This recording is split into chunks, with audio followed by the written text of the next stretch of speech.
I'm sitting in a sterile white boardroom, and my heart is pounding like a drum solo. The air is thick with that special kind of silence you only find in places where billion-dollar decisions get made. Across from me, three people in severe suits look on, their faces unreadable masks of corporate neutrality. At the head of the impossibly long table is the man who owns the entire multi-million-dollar retail chain. He has just one question for me, his voice calm but with an unnerving weight to it. He leans forward, his eyes lock onto mine, and asks, "Tell me again, what exactly did you complain about?" It all started 2 weeks earlier with a pair of $90 headphones and a manager with a very, very bad attitude. My name is Alex, and this is the story of how my stubborn complaint accidentally blew the lid off a massive criminal conspiracy and unmasked one of the most reclusive founders in the tech world. It all began with the promise of perfect sound. For months, I'd been saving for a new pair of headphones. Not just any headphones, mind you. I'm a sound designer by trade. For me, audio isn't a hobby, it's my entire world. I spend my days creating soundscapes, and the difference between good and great audio is the difference between a job well done and a masterpiece. I needed precision. I needed clarity. I needed the ProSound 5000s. They were the flagship product of Auratech, a company that burst onto the electronics scene about a decade ago with a reputation for sleek design and cutting-edge tech. Their stores weren't just stores. They were temples of innovation. Walking into an Auratech was an experience. Polished chrome, cool white light, and minimalist displays that made every product look like a piece of art. Their motto was "Experience the future," and they'd built an empire on it. People trusted Auratech. I trusted Auratech. The ProSound 5000s were legendary in my field. They were $90, not a king's ransom, but a real investment for a tool you rely on every single day. The reviews were glowing, promising a flat frequency response perfect for professional mixing, and noise cancellation so good it was like stepping into your own private world. I'd read every article, watched every review. These headphones were the missing piece of my professional puzzle. So, on a Tuesday afternoon, I finally did it. I walked into the gleaming, cathedral-like Auratech store downtown. The air buzzed with quiet efficiency. Associates in crisp black uniforms moved with purpose. I found the display for the ProSound 5000s nestled in a pristine white box. It felt more than a purchase. It felt like an upgrade to my life. A young, eager employee named Sarah helped me. She was bright and genuinely hyped about the product. "You're gonna love these," she said, her eyes wide. "The fidelity is incredible. I have a pair myself. They're built to last a lifetime." Her passion was infectious. It sealed the deal. I handed over my card, feeling a jolt of excitement. The box was heavy, substantial. The packaging alone was a work of art. I remember thinking, this is a company that cares about every single detail. I took them home, and for a week, it was bliss. The sound was everything I'd hoped for. The bass was rich, but not muddy. The highs were crisp, but not tinny. The noise cancellation was so good, the construction outside my apartment just disappeared. I was in my element, working faster and more creatively than ever before. Sarah was right. They were incredible. But then, on day 8, the promise was broken. I was in the middle of a critical final mix for a client. Suddenly, a faint, high-pitched static crackled in the left ear cup. I paused, thinking it was a glitch in the audio file. I played it again. There it was, a tiny, insistent crackle. I tried a different file. Same thing. I unplugged the headphones, plugged them back in. The static was still there, a persistent, infuriating little ghost in the machine. It wasn't the software. It was the headphones. The $90 built-to-last-a-lifetime headphones had developed a fault after just 1 week. Disappointment is too mild a word. It was frustration, mixed with a healthy dose of rage. My project was on hold, and my brand-new premium tool was busted. But I wasn't too worried. This was Auratech, a company built on quality and customer satisfaction. They had a 30-day, no-questions-asked return policy. I carefully repackaged the headphones, grabbed my receipt, and headed back to the store, expecting a simple, hassle-free exchange. I had no idea. That evening, I sat at my computer and composed the most detailed, professional complaint I could muster. I was building a case. I detailed the product, the purchase date, and the exact nature of the defect.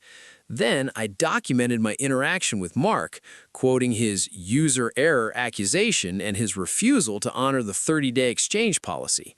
I included the time of my visit and his physical description. I ended by stating that I still had the defective product and expected the company to honor its policy.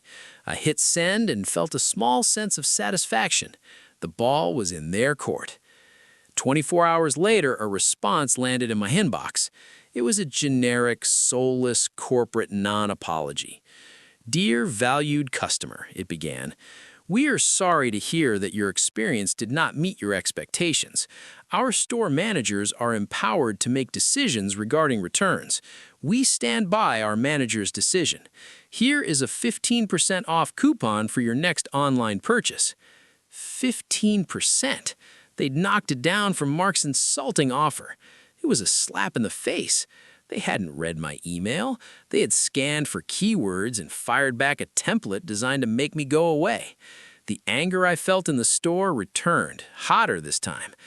But as I reread the email, a small detail snagged my attention. At the very bottom, in tiny gray font, Case ID 88-J1701. Your feedback has been logged in our Tier 2 internal review system. Tier 2 internal review. It sounded important, but it was probably just corporate jargon.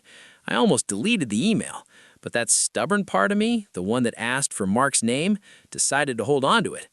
A few days passed. On a whim, I walked past the Oratech store. I saw something strange. Two people in dark, corporate-style suits were standing near the entrance, talking to Mark. Mark, who'd been the picture of smirking authority with me, now looked pale and stressed. He was gesturing nervously, his posture defensive. It was an odd, tense scene. Coincidence? Probably. The next day, something even stranger happened. I ran into Sarah, the enthusiastic employee who'd sold me the headphones at a coffee shop. She looked deeply troubled. "Sarah, right?" I asked. Recognition dawned on her face, followed by anxiety. "Oh, hi. The pro sounds? I heard about what happened with your return. I'm so sorry." "Not your fault," I said. "Your manager, Mark, was difficult." She flinched at his name. "He's been under a lot of stress," she whispered, leaning in. "It's been weird at the store. People from corporate have been coming in, asking questions, not the usual sales guys. These people are from the Office of Business Integrity or something. They're auditing everything." Office of Business Integrity. My mind flashed back to the email. Tier 2 internal review. "Auditing what?" I asked. Sarah looked nervously around. "Everything. Inventory logs, return records. Two of the senior stockroom guys were put on administrative leave yesterday. Just gone. And Mark, he just locks himself in his office." She took a shaky sip of coffee. "Everyone's spooked. It feels like we're being watched." I left the coffee shop with my heart pounding. This couldn't be about my $90 headphones. It was impossible. A company like Oratech wouldn't deploy a team of auditors over one complaint. It had to be a coincidence.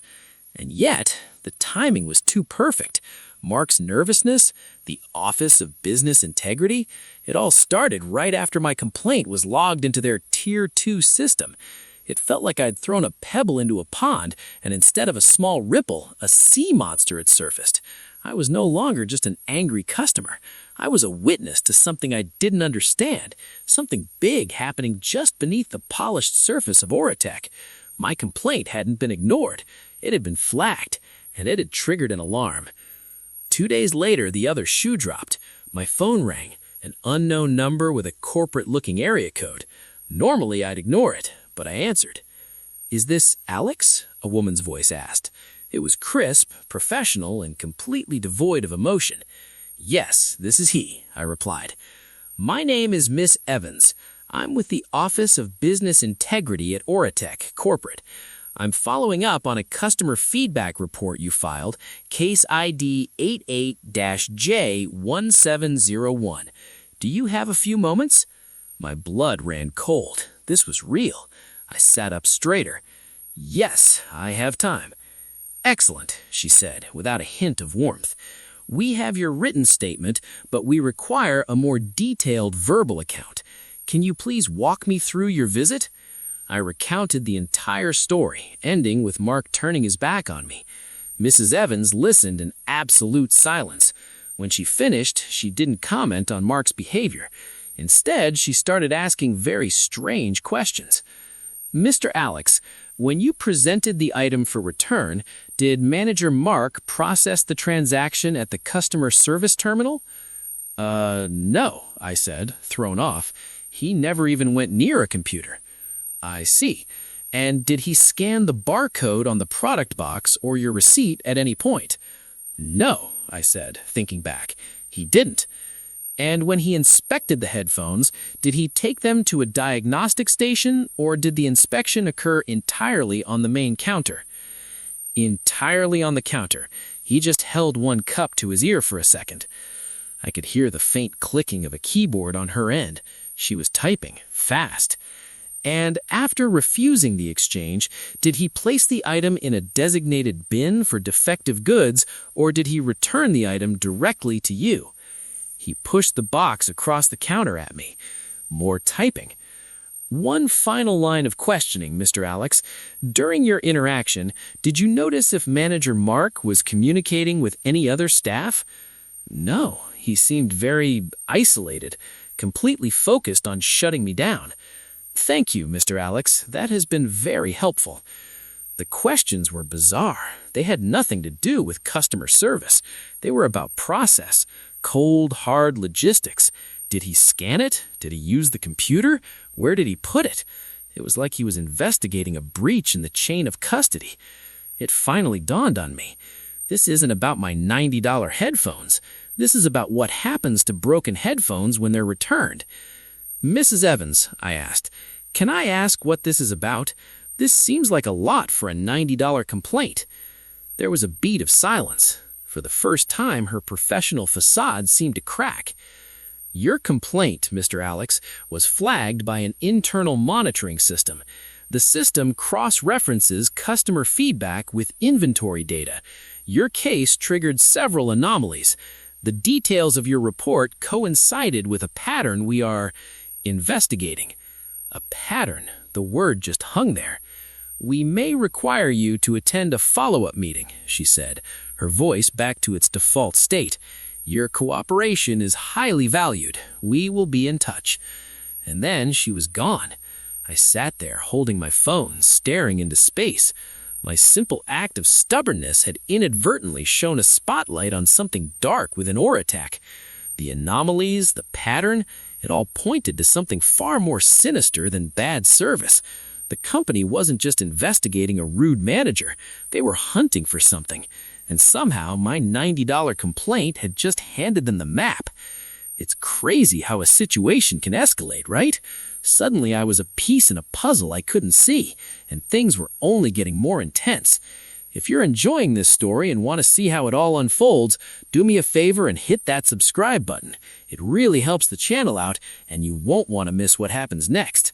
All right, back to the madness. The call came a week later. It was Miss Evans, her voice as crisp as ever. She requested my presence at Oratech corporate headquarters the next day at 10 a.m. sharp. "A car will be sent for you," she added. It wasn't a request, it was a summons. That night, I barely slept. My mind raced with possibilities, from simple misconduct to some vast conspiracy. The truth, I would soon find out, was more shocking than anything I could have imagined. The next morning, a black town car was waiting outside my apartment. It glided silently to the Oratech Tower, a monument of glass and steel designed to project power. I was met in the lobby, given a visitor's badge, and escorted to a private elevator.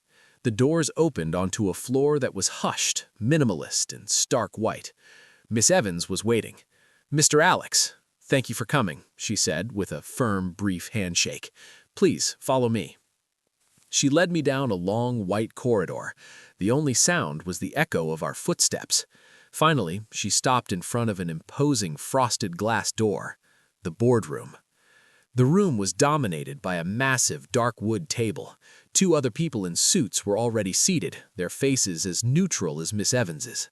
My heart began to pound. This felt more like an interrogation than a customer service follow-up. I took a seat. As I mentioned, Miss Evans began, we require a formal statement. But before she could continue, the door opened again. An older man in a simple gray janitor's uniform walked in, pushing a cleaning cart. He had thinning gray hair, a kind, wrinkled face, and I realized I'd seen him mopping the floor in the lobby. He seemed to ignore us, making his way to a corner to empty a wastebasket. Miss Evans shot him an annoyed glance. "Excuse me," she said sharply, "we're in the middle of a confidential meeting." The janitor stopped. He turned to us with a faint, apologetic smile. "My apologies, Miss Evans. I'll be out of your way in just a moment." Then he did something completely unexpected. He left the cart, walked over to the head of the boardroom table, the empty chair that commanded the room, and sat down. The two suits immediately sat up straighter, their neutrality dissolving into pure deference. Miss Evans's jaw tightened. A stunned silence filled the room. The man in the janitor's uniform looked at me, his kind eyes twinkling with an intelligence that was completely at odds with his outfit. "Mr. Alex," he said, his voice quiet but resonant, "my name is Richard Franklin, and I believe we have you to thank for helping us uncover a very, very big problem." The name hit me like a physical blow. Richard Franklin, the founder of Oratech, a tech legend, but famously reclusive. For the last decade, he had supposedly been retired, living in complete anonymity, and he was sitting in front of me, dressed as a janitor. My mind was reeling. The janitor was the secret owner. Franklin smiled gently. "I find this outfit allows me to get a much more honest assessment of my company," he said. "People tell the truth when they don't think anyone important is listening. For the past year, I've been seeing numbers that don't add up. Our losses from theft and error were skyrocketing, but not from shoplifting. The numbers were wrong on the inside." He leaned forward, his demeanor shifting from kindly old man to a sharp, focused leader. "We suspected a sophisticated internal theft ring. We knew they were swapping new, high-value products with cheap knockoffs, processing a return, and pocketing the new merchandise to sell on the black market. But to do that without creating a digital footprint, they needed to bypass the standard return protocol. They needed to avoid scanning the item back into the system." And then it all clicked into place. Miss Evans's strange questions. Did he scan the item? Did he use the terminal? Franklin continued, his voice hardening. "The thieves needed managers in key positions to break the protocol, to intimidate customers with legitimate returns into walking away, so the manager could then process a ghost return later, swapping the serial number of the customer's legitimate item with a new one from the stockroom. The customer's faulty product gets thrown out, the new item gets stolen, and the books look clean. All they needed was for the customer to give up and leave." My blood ran cold. That's what Mark was trying to do. He wasn't just being a jerk. He was trying to get me to walk out with my broken headphones so he could use my receipt and serial number to facilitate a theft. "Your complaint, Mr. Alex," Franklin said, his eyes locking onto mine. "Your persistence was exemplary. Most people would have given up. The system was designed to make them give up. You didn't. In doing so, you have saved this company an extraordinary amount of money and helped us reclaim its integrity." Miss Evans slid a sleek white envelope across the table. It was thick. "Oratech has a corporate whistleblower policy," Franklin explained. "Technically, you were an external party, but I've made an exception. That envelope contains a check for $50,000. I stared at the envelope, my mouth agape. $50,000. I don't know what to say, I stammered. "Can I accept that?" Franklin held up a hand. "Yes, you can, and you will. Think of it as a finder's fee. You found the crack in the system that we couldn't. You've earned it." He then smiled warmly. "And of course, we owe you a new pair of headphones. The Pro Sound 6000 model is being released next month.